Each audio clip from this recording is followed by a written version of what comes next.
What is up, boyos? It is Water Buffalo Man here, back for more ARK Survival Ascended. Alright, so we have the Community Crunch 447, the Community Creature Winner, Live Ops Update, and more. So, let's jump right into it and cover everything as much as we can. I'm a little bit late. Normally I would do this the night of, but I kind of didn't really see the need to until coming up first thing this morning. But, welcome to another edition of, welcome to another edition of the Community Crunch. Survival takes a sharp turn this week as a community voted winner sinks its claws into the spotlight. With its lightning speed and razor-sharp instincts, this prehistoric predator is set to shake up the ARK in ways we can't wait to dive into. Meanwhile, on the live ops front, we've kept on our toes. We'll break it all down, along with the steps we're taking to keep things running as smoothly as possible. I do not know why I can't read. So the winner was the Mega Raptor of Valguero. So the Mega Raptor depicted above is community art and will be subject to change during official development. Alright, so as you guys know, this was one of the creatures we specifically voted for, one of the two that we aimed to have win. We would have had this one or what is it called? The Demosatucus Gourmand was my number 2.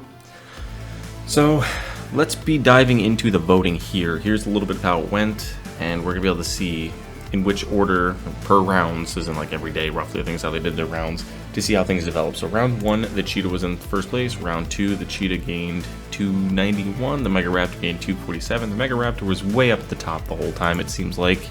Same thing, the Mega Raptor gained a lot more. Okay, the Gourmand was completely eliminated by round 2. The Gourmand was completely gone by round 2. I'm wondering if they did, like, you needed to have a certain number of votes to stay in, and if you didn't, they fell off. The Xenoceratops, the one that I was complaining about that I didn't like the lighting idea, was completely wiped out by round 3 as well.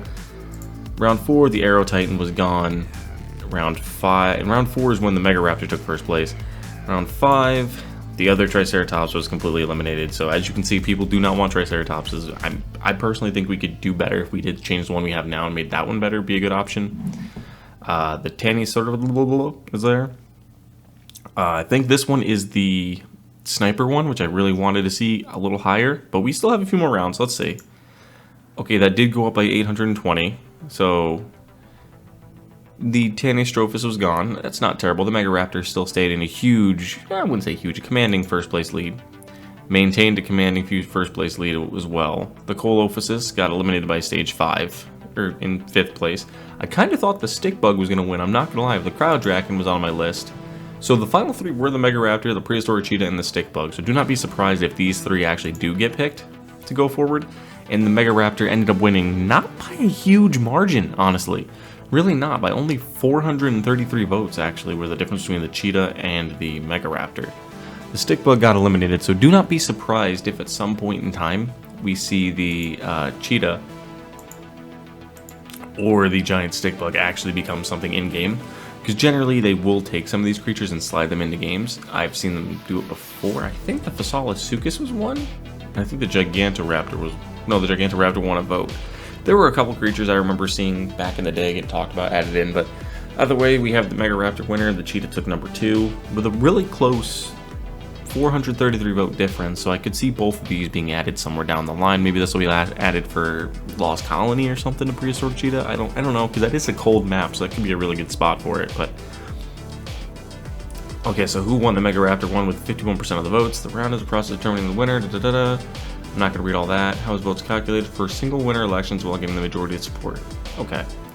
Eliminations. No one gets a majority outright. The lowest vote eliminators. Okay, as rounds go on. So, round 1, the Cheetah had 16%. Round 2, it had 17%. Then 18%. Mega Raptor swapped into first. In the 4th, okay, yeah, it's just the same thing we were going over before. So, the Mega Raptor won. I truly do think that the Mega Raptor was a good vote option. One of the 2 reasons why.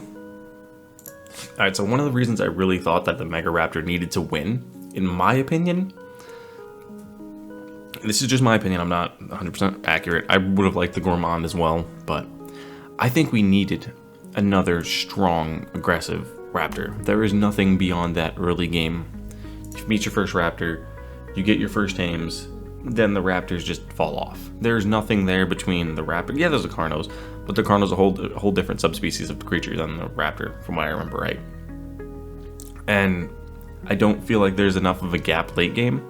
And the way this Mega Raptor works is it will crawl on all fours, hiding in the shadows, undetectable by creatures. Players can partially see it, but the more distant it is, the less visible it gets. If you see it, it's too late. The Mega Raptor pounces on you, giving you a little jump scare. If you have a mount, it will run away in fear. Even if you survive it while afoot, you'll suffer hallucinations that will reduce your sight and haunt you with ghostly images, claws, and jaws that will take time to heal.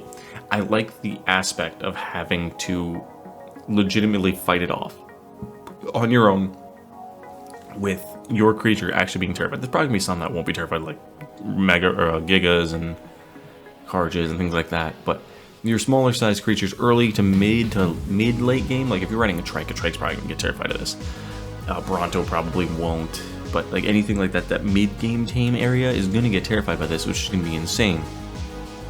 And the only way to really keep it away from you and protect yourself is with flamethrowers, arrows, and torches, which realistically, the only main thing you get early on is torches. Flame arrows you can only get from Scorched, if I remember right, and flamethrowers you get really, really late.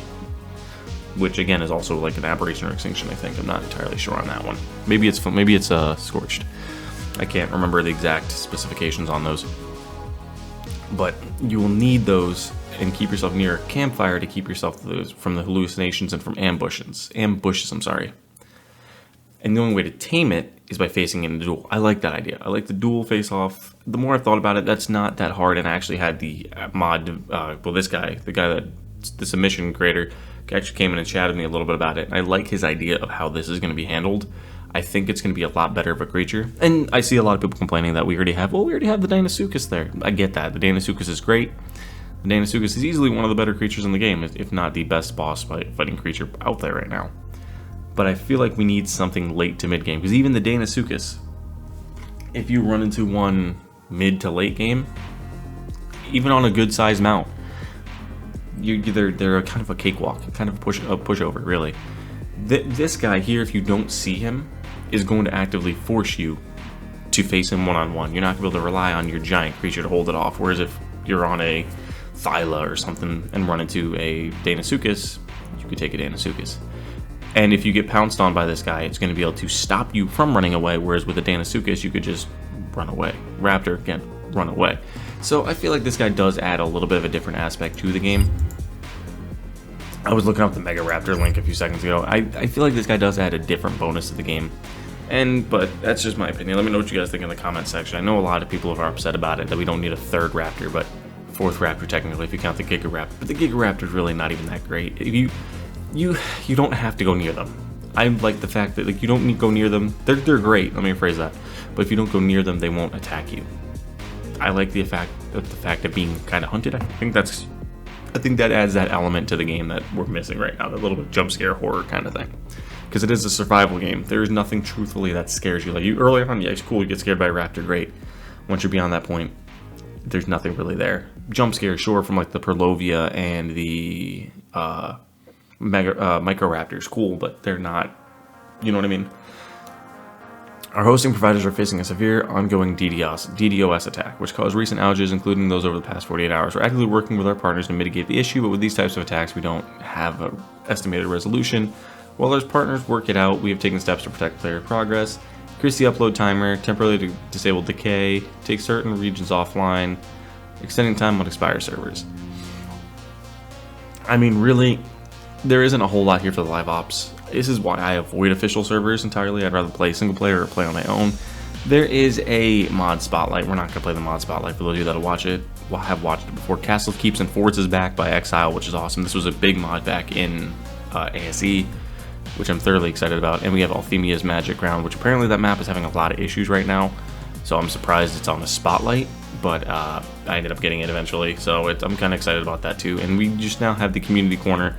People going over some of the cool builds they made, the gardens, some cool artwork that people have thrown together.